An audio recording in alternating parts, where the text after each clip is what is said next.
పార్లమెంటుకు శాసనసభ నియోజకవర్గాలకు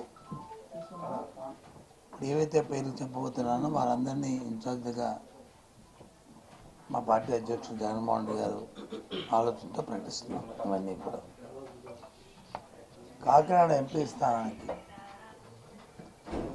పార్లమెంట్ నియోజకవర్గానికి చలమశెట్టి సునీల్ నియోజకవర్గ ఇన్ఛార్జిగా ఆయన బాధ్యతలన్నింటినీ పార్టీ బాధ్యతలన్నింటినీ కూడా ఆయన చూస్తారు. మచిలీపట్నం ఎంపీ నియోజకవర్గానికి సంబంధించి పార్లమెంట్ నియోజకవర్గానికి సింహాద్రి రమేష్ బాబు ఎవరైతే ప్రస్తుతం అమనగడ్డ ఎమ్మెల్యేగా ఉన్నారో వారు ఆ పార్లమెంట్ నియోజకవర్గం తాలూకా ఇన్ఛార్జిగా వ్యవహారాలన్నీ చూస్తారు. ఆయన నరసరావుపేట నియోజకవర్గానికి సంబంధించి పార్లమెంట్ నియోజకవర్గానికి సంబంధించి పి అనిల్ కుమార్ యాదవ్ ఎవరైతే మొన్నటి వరకు మంత్రిగా ఉండి శాసనసభ్యుడిగా నెల్లూరు శాసనసభ కార్పొరేషన్ శాసనసభ్యుడిగా ఉన్నారో ఆయన పార్లమెంటరీ నియోజకవర్గానికి నరసరావుపేటలో ఆ బాధ్యతలన్నీ కూడా ఆయన చూస్తారు. తిరుపతి ఎంపీగా ఎస్ఎస్ఎంలో ఇప్పుడు ప్రజెంట్ ఉన్న డాక్టర్ ఎంసీ గురుమూర్తి ఎవరైతే ఉన్నారో ఆయన మొన్న సచివేడు ఎమ్మెల్యే నియోజకవర్గానికి వచ్చి పెట్టాం. మళ్ళీ ఆయన తిరిగి బ్యాక్కి ఆయన పార్లమెంట్ నియోజకవర్గాన్ని ఆయన పర్యవేక్షించడానికి ఆయన్ని చూడమని చెప్పని ఆదేశాలు ఇవ్వడం జరిగింది. అలాగే అరకు వ్యాలీకి ఎస్టీ శాసనసభ స్థానానికి మన అక్కడున్న పార్లమెంటు సభ్యులని అక్కడ ఆ ఎమ్మెల్యే స్థానాన్ని పర్యవేక్షించమని చెప్పారు. ఇప్పుడు ఆమెని కాకుండా రాగం మత్స్యలింగం ఆయన్ని ఆ శాసనసభ నియోజకవర్గంలో అది ఆయన పార్టీ వ్యవహారాలు అన్నీ చూడడానికి వచ్చి ఆయన నియమించడం జరిగింది. అవనిగడ్డకి డాక్టర్ సింహాద్రి చంద్రశేఖర్ ఒక ప్రముఖ వైద్యులు విన్న అంకాలజిస్టు రాష్ట్రంలోనే ఆ తండ్రి గారు కూడా సింహాద్రి సత్యనారాయణ మంత్రిగా చేశారు.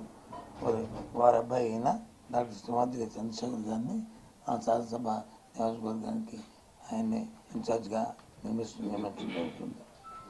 సత్యవేడి ఎస్సీకి అసెంబ్లీ స్థానానికి అసెంబ్లీ స్థానానికి ఆ నియోజకవర్గం సంబంధించి నౌకతోటి రాజేష్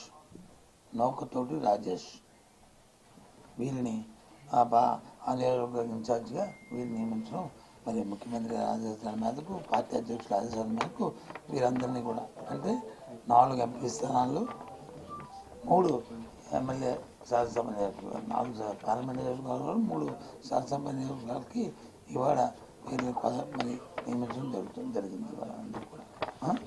ఓకేనా ఇవన్నీ కూడా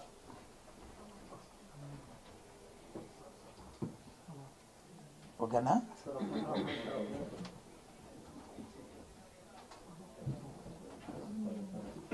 చెప్పండి వెళ్ళి తీసుకుంటాను.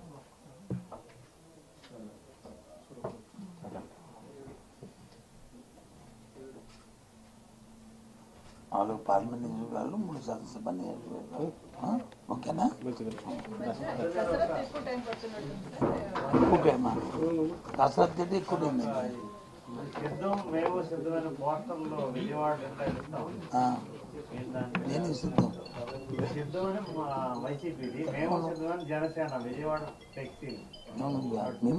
దేనికి వాళ్ళు సిద్ధం నాకు మేము సిద్ధమనేది వచ్చి రాబోయే సారస్వత ఎన్నికల్లో ఈ రాష్ట్రంలో ఉన్న ఎన్నికలు జరుగుతున్న నేపథ్యంలో పార్టీ క్యాడర్తో సమాయత్తం చేసుకుంటూ ఎన్నికలు సిద్ధంగా ఉన్నామనేది మన అక్కడ భీముల్లో నుంచి ముఖ్యమంత్రి గారు లక్షలాది కార్యకర్తల్ని ఉద్దేశించి ప్రసంగించి వాళ్ళందరినీ సిద్ధం చేశారు.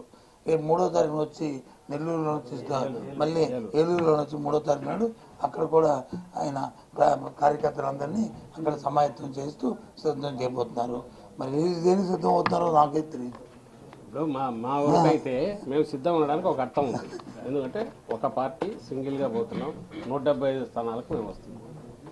ఇప్పుడు మరి జనసేన వాళ్ళు ఎన్ని స్థానాలకు పోటీ చేస్తున్నారు, ఎన్ని స్థానాలకు సిద్ధమవుతున్నారు, తెలుగుదేశం పార్టీ ఎన్ని స్థానాలకు సిద్ధమవుతుంది. ఒకరుగా వస్తున్నందుకు మేము సిద్ధం అనడంలో ఒక సవాలు ఉంది. సంఘటన ఉందండి. దానికి ఒక సాంకేతికత ఉంది. అటువైపు నుంచి అనడంలో ముందు అసలు వాళ్ళు కలిసి వస్తుంటే ఎన్ని స్థానాలకు మొత్తం 175 స్థానాలకు పోటీ చేయలేని వాళ్ళు, మందలుగా తప్ప కలిసి రాలేని వాళ్ళు దేనికి సిద్ధమంటున్నారు? ఒకరు మేము సిద్ధమే అంటే ఇంకొకరు మేము సంసిద్ధమని ఇంకోరండి జోకర్లుగా మిగిలిపోలే. అర్థం లేని మాట దానికి. అసలు ఇంతకుముందు ఏనన్నట్టు వాళ్ళు అసలు ముందు మాది మొత్తం దీనికి నిన్న శంకారావం పూజించారు. ఈయన మొత్తంగా క్యాడర్ మీటింగ్లు అన్నీ జరుగుతున్నాయి. ఒక పక్క ఇంకో పక్క లిస్ట్ అనౌన్స్ చేస్తున్నాం. 175 స్థానాలకు పెడుతున్నాం. 25 పార్లమెంట్ స్థానాలు. ముందు అది తేల్చుకున్నాక వాళ్ళు ఇగో మేము కూటమిగా సిద్ధమంటారా లేదా 10 పార్టీలు కలిసి సిద్ధమంటారా అప్పుడు చెప్పుకోవచ్చు. అన్నిటికంటే ముఖ్యం వాళ్ళు ఎక్కడైతే వాళ్ళు మీరు అడిగిన ప్రశ్న ఆ ప్రాంతంలో వాళ్ళు ఏదైతే ఫ్లెక్సీ పెట్టారో అక్కడ ఎన్నికల్లో ఆ పార్టీ పోటీ చేస్తుందా ఆ అభ్యర్థి మా అభ్యర్థి చెప్పానండి చెప్పి తీసుకుంటే తప్పే ఉంది. అది అంతే భవనంగా కాదు వాడుతున్నారా ఇంకోళ్ళు వాడుతున్నారా అనే దాంట్లో ఇక్కడ డిస్కషన్ అప్రస్తుతం అన్నీ కూడా. కానీ ఏదైతే సిద్ధమని సిద్ధమని అక్కడ ఆ ప్రాంతంలో వచ్చి వాళ్ళు వచ్చి పెట్టి మేము దేనికి సిద్ధమని అందుకే మేము అడిగాను దేనికి సిద్ధమని చెప్పింది పోటీ చేస్తామని. మేమైతే ప్రతి బూత్ లో మేము సిద్ధం అంటాను, ప్రతి గ్రామంలో సిద్ధం, ప్రతి నియోజకవర్గంలో సిద్ధం. అక్కడ వైఎస్ఆర్సీపీ సిద్ధం ఉంటుంది. మీరు అక్కడ జనసేన పోటీలో లేని చోట జనసేన సిద్ధం అంటే దానికి సంసిద్ధం అంటే దానికి ఏమైనా అర్థం ఉంటుందా? తెలుగుదేశం పార్టీ లేని చోట సంసిద్ధం అంటే అర్థం ఉంటుందా? మొత్తం స్థానాలకు పోటీ చేయలేని వాళ్ళు సిద్ధం అంటే దేనికి సిద్ధం?